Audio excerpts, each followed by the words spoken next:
दोस्तों, आज का ब्लॉग बहुत ज़रूरी ब्लॉग है। ना सिर्फ हम फौजियों की ये दिल की बात है, बल्कि ये बात हर भारतवासी के दिल की होनी चाहिए। और यही मेरी कोशिश है कि इस ब्लॉग के थ्रू हम कुछ ज़रूरी चीज़ों को समझें।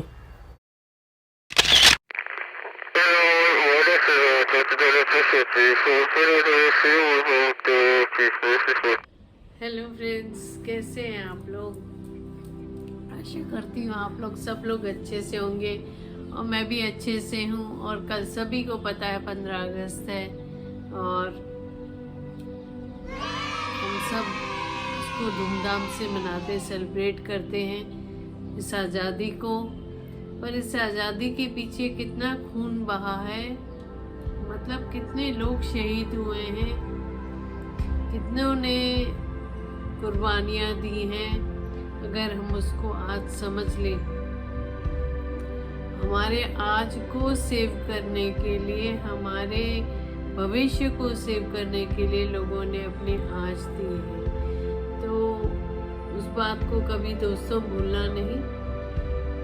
और कुछ लोग वतन के लिए अपनी जान कुर्बान करते हैं, कुछ लोग सिर्फ थप्पड़ मार के मशहूर हुए जा रहे हैं। ये मशहूर होने के तरीके देखिए आप, अलग अलग तरीके हैं। एक फ़ौजी, जैसे कि आपको पता है मैं एक फ़ौजी अफसर की वाइफ हूँ और हमने बहुत सारी चीज़ें अलग अलग, बीइंग इन्फेंट्री वाइफ, इन्फेंट्री का मतलब मैं बता दूँ आपको, शायद पता नहीं होगा, हम लोग वॉर फ्रंट में हमेशा सबसे आगे रहते हैं। तो इन्फेंट्री को सबसे इम्पोर्टेंट माना जाता है एज़ फार एज़ भारतीय सेना इज़ कंसर्न, क्योंकि उसको हर लड़ाई में सबसे आगे आके सब चीज़ों को फेस करना पड़ता है। पर हम सब एक दूसरे को, फैमिली है हमारे लिए, सब फैमिली है। वेन अलग अलग यूनिट्स भी फैमिली हैं, तो हमारे मन में ये कोई भावना नहीं रहती कि हम इन्फेंट्री से हैं, वो आरटी है, ये है वो आर्म, तो ये सब आर्म्ड फोर्सेस, एयरफोर्स है। हम सब मिलके जब भी कोई भारत पे, कोई हमारे देश पे कोई भी आपदा आती है, तो हम सब मिल कर के एकजुट होके एक टीम वर्क में लड़ाई लड़ते हैं, अपने देश के लिए लड़ते हैं। एक फौजी के दिमाग में हमेशा देश पहले रहता है, country always comes first for us. और यही मेरा है, हम सबके लिए ये मैसेज ज़रूरी है कि हम इस बात को कभी ना भूलें। तो मेरे ख्याल से मैंने ये टॉपिक क्यों उठाया है, आगे जाके आप लोग को पता चल जाएगा।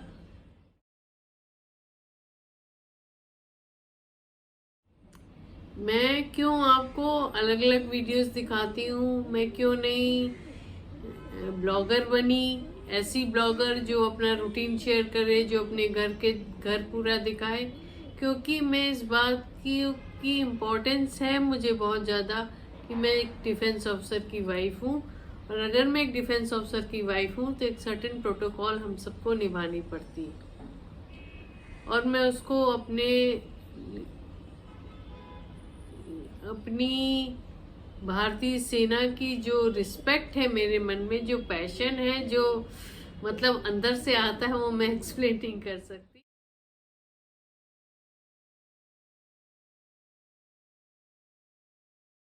तो उसके लिए मैं इस प्रोटोकॉल को निभाती रहूंगी और तभी मैं कुछ अलग अलग वीडियोस के थ्रू कुछ करके आपको कुछ दिखाने की कोशिश करती हूँ, जितना मेरे प्रोटोकॉल के तहत रह के मैं आपको दिखा सकती हूँ। तो पर क्या होता है, कुछ लोग सेल्फ पब्लिसिटी के लिए, सिर्फ अपने एम्बिशन के लिए, सिर्फ अपने लिए, अपनी देश को भी, अपनी सेना को भी नज़रअंदाज करके वो काम कर डालते हैं जो उन्हें एक भारतीय होने के नाते, एक अपने देश के प्रति एक जिम्मेदारी होने के नाते ये काम नहीं करना चाहिए। और हाँ जी, मैं बात आज कर रही हूँ बरखा दत्त जी की। और मैं आज, जैसे कि सभी को पता है, ट्विटर पे बड़ा हंगामा मचा हुआ है उनकी ट्वीट को लेके, दिल मांगे मोर को लेके, कि उन्होंने कहा है कि दिल मांगे मोर, विक्रम बत्रा का इंटरव्यू उन्होंने लिया था। सडनली उनको यहाँ भी अपने को लाइमलाइट में लाने की ज़रूरत पड़ चुकी।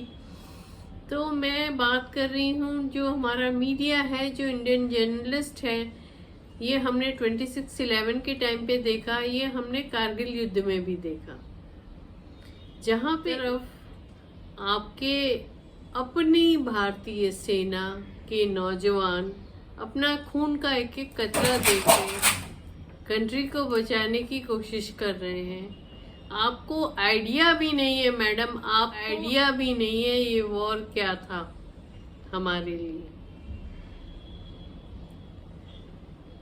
कितना कठिन वॉर था, कितनी जानें थी, कुर्बानियां देनी पड़ी, एक पीक को कैप्चर करने के लिए कितनी कुर्बानियां जाती थी। ठीक है, आपको इंडियन गवर्नमेंट ने अलाउ किया कि आप जाइए और रिपोर्टिंग करिए। नंबर 1 चीज, लारा एक मिनट बेटा, नंबर 1 चीज, जब आपको ये बात गवर्नमेंट ने अलाउ करे तो आपको भी इस बात का, एक जर्नलिस्ट को भी इस बात का सेंस होना चाहिए कि इसको कितना कुछ कवर करना है जो उसकी अपनी कंट्री को हार्म करके ना जाए, जो उसकी अपनी सेना को हार्म ना करके जाए। आप एक बुलेटिन भी दे सकते हो, दिन भर का बुलेटिन भी आप एक फीड बना के दे सकते हो न्यूज़ में। आपको हड़बड़ाते हुए जल्दी से जल्दी उस जगह को लाइव कैप्चर करने की क्या जरूरत आन पड़ी।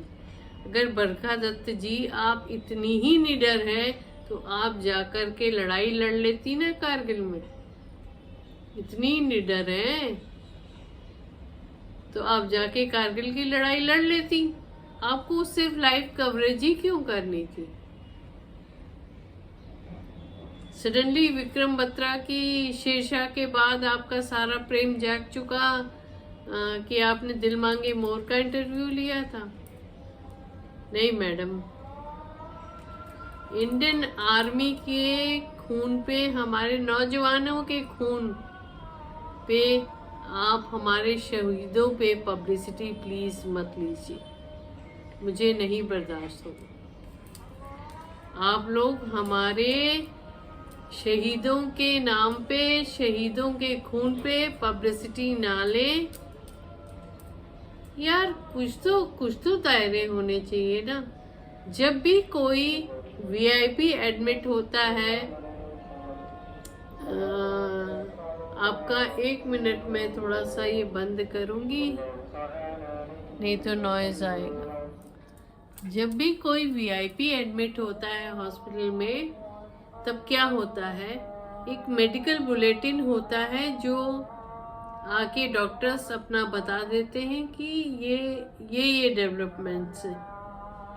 वैसे ही न्यूज़ चैनल्स को जब कारगिल की लड़ाई होती है या 26/11 जैसे इंसिडेंट होते हैं, तब आपको सिर्फ एक बुलेटिन बना के अपनी तरफ से एक फीडिंग डाल देनी चाहिए कि ये डेवलपमेंट्स हैं, ये चीज़ें चल रही हैं। और पब्लिक को भी पहला इंटरेस्ट ये है कि भाई हमारी कंट्री कैसे बच जाए। यही 26/11 के टाइम भी पब्लिक का मुद्दा ये था कि भाई लोग सेफली निकल जाएं। अगर आप उसको लाइव लोकेशंस आतंकवादियों से शेयर कर रहे हो, लाइव लोकेशंस आप पाकिस्तानियों से शेयर कर रहे हो, तो भाई आप किसकी तरफ हो, ये तो हमें बताओ। मैंने आपको छोटी सी चीज बताई कि हमें एज ए फौजी ऑफिसर वाइफ अपनी प्रोटोकॉल्स पता है। हमारे हस्बैंड्स कभी नहीं आ सकते सोशल मीडिया पे, एकदम मना है। हम कोई भी उनका फुटेज, कोई भी चीजें हम नहीं शेयर करते। हम एक दायरे में रह के बात करते हैं। क्योंकि ये हमारा भारतीय सेना का सम्मान से जुड़ा है। और आप लोग इस एरिया में भी जाके पब्लिसिटी करते हो। बहुत बहुत मतलब मुझे बहुत दुख लगा, बहुत ही दुख लगा। हम लोग शायद उस समय बहुत कम उम्र थी हमारी, मेरी भी जस्ट मैरिज हुई थी और कारगिल के टाइम पे, और हम शायद उतने मैच्योर नहीं थे इन चीज़ों को समझने के लिए कि ये क्या हो रहा है, क्यों बरखा जी वहाँ पहुंची, क्योंकि हमारा पूरा दिमाग तो उस समय कारगिल में अटका हुआ था। पर अब मैं रियलाइज करती हूँ कि जब हमारे नौजवान खून दे रहे थे, हमने देखा है कि कैसे आईएमए से जस्ट बाहर निकली और पहली पोस्टिंग लोगों की कारगिल आई, नौजवानों की, और उनके पहले पेचेक के पहले उनकी लाशें घर में पहुंची। उन माओं के बारे में अभी आपने नहीं सोचा बरखा जी, जो माएँ अपने बच्चों की, जिनके बच्चे शहीद हुए हैं,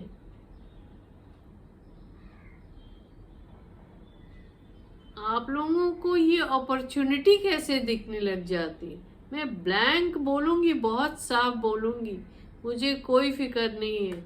आप मुझे बायकॉट कर दें, टोटल मीडिया मुझे बायकॉट कर दे, मुझे कोई फिक्र नहीं। पर आप लोग हर चीज़ में अपॉर्चुनिटी देखते हो। कल मैंने एक और यूट्यूब पे शॉर्ट डाला लारा का बना के, जिसमें मैंने कोमल नाटा जी के जो रिव्यू है शेरशाह को लेके, लारा उसको ध्यान से सुन रही है। मुझे नहीं समझ में आता, मुझे नहीं समझ में आता। आप लोग फिल्मों का जब रिव्यू देते हैं तो क्या आप लोगों ने, ब्लैंक शब्दों में पूछूं तो क्या आप लोगों ने फिल्में बनाई हैं कभी खुद? वो चाहे किसी की भी फिल्म हो, वो चाहे किसी की भी फिल्म हो।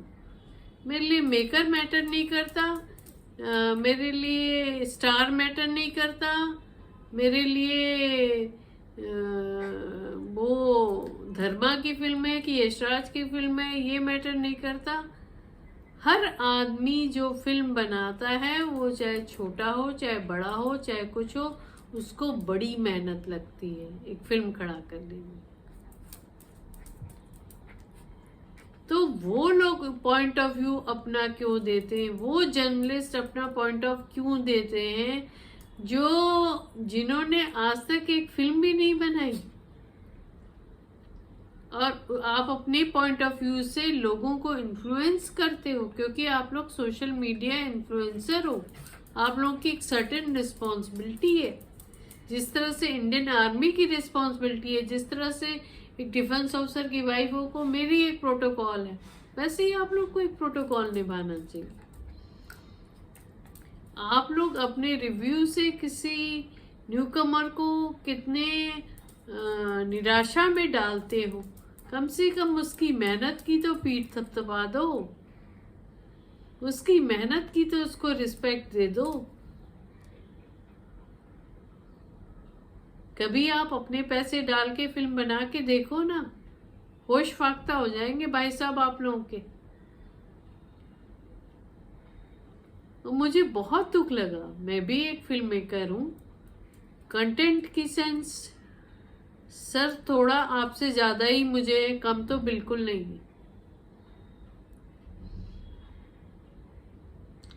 और मैं भी शेरशाह में एक पॉइंट ना ढूंढ पाई, एक पॉइंट ना ढूंढ पाई, जबकि मैं बहुत बहुत ज्यादा प्री कंसीव्ड माइंड लेके बैठी थी as far as Siddharth Malhotra is concern, as far as Karan ji is concern. मुझे लगा शायद इन्होंने फिर कुछ फिल्मी सी फिल्म बना दी होगी। बट मैं आप लोगों को प्रणाम करती हूँ कि आपने विक्रम बत्रा भारतीय सेना के लिए जो ऑथेंटिक फिल्म बनाई, जो मेहनत इसके पीछे की होगी, क्योंकि भारतीय सेना पे फिल्म बनाना बहुत कठिन काम, वो इमोशंस लाना, बिना लड़ाई लड़े वो इमोशंस लाना बहुत कठिन काम है, आप ला ही नहीं सकते। तो आप 2 शब्द तारीफ के कह देते। हमने भी तो गलत किया, हमने भी तो एक थिंकिंग लेके चल रहे थे और हमने अपनी चीज़ों को वापस माफ़ी मांगी कि नहीं हम गलत थिंकिंग लेके चल रहे थे।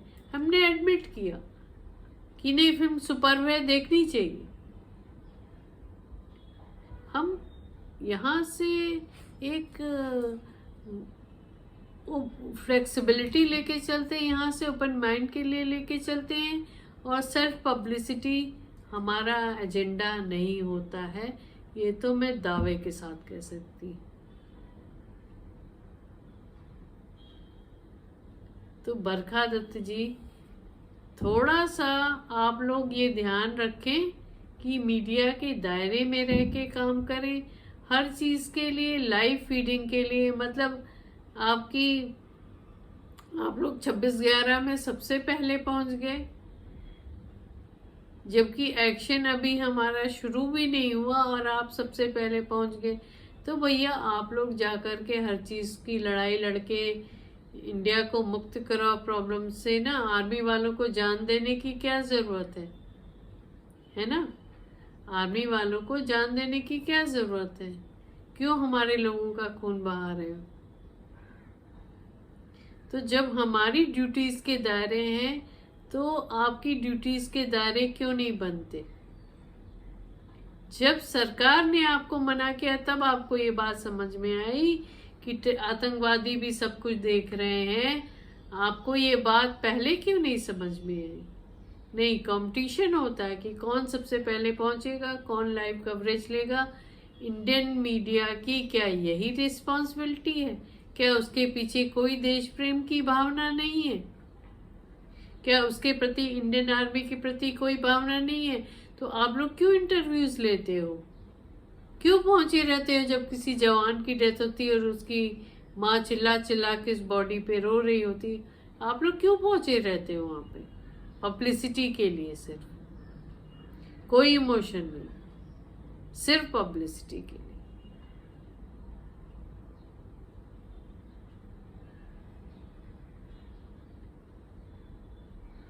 मुझे इतना ज़्यादा दुख लगा, इतना दुख लगा। अब मैं रियलाइज करती हूँ कि बरखा जी क्या कर रही थी उस वक्त, तो मुझे मेरा गुस्से से दिमाग खराब हो जाता है। भाई साहब, मैं आप लोग को कैसे बताऊं कैसे जाने गई। और हमारे यहाँ पाकिस्तानियों वाला हाल नहीं होता। हमारे यहाँ इंडियन आर्मी के ऑफिसर्स अपने जवानों को अपने बच्चे की तरह प्रोटेक्ट करके चलते हैं। ये आपने शेरशाह में देख भी लिया होगा। एक्चुअली ऐसा होता है। अफसर अपनी जान के पहले अपने जवान की जान की चिंता करता है। वो जो एक भाई भाई की आपस में फीलिंग है, वो टकराव में, वो भाई भाई की फीलिंग में आप लोग बीच में मत आओ। अपने क्रेडिट्स लेना बंद करो, क्योंकि आप वहां पहुंची और उस लोकेशन में भी पहुंची, वो सिर्फ आपकी सेल्फ पब्लिसिटी थी और मैं उसका क्रेडिट आपको बिल्कुल भी नहीं दूंगी। मीडिया को भी एक रिस्पॉन्सिबल रोल निभाना चाहिए, जैसे कि हम सब एक प्रोटोकॉल होकर के एक रिस्पॉन्सिबल रोल निभाते हैं। पब्लिक को वही न्यूज़ पहुंचाओ जो लगता है कि आप दायरे में रह के एक सही न्यूज़ पहुंचा रहे।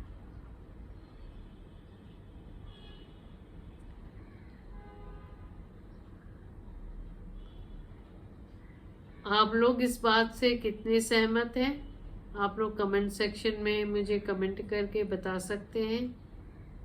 मैं एज ए फौजी वाइफ, जो मैंने एक्सपीरियंस किया है इतने सालों में, मैं अपने विचार आपके आगे रखे। बाकी आगे आप लोगों की मर्जी। वंदे मातरम। जय हिंद।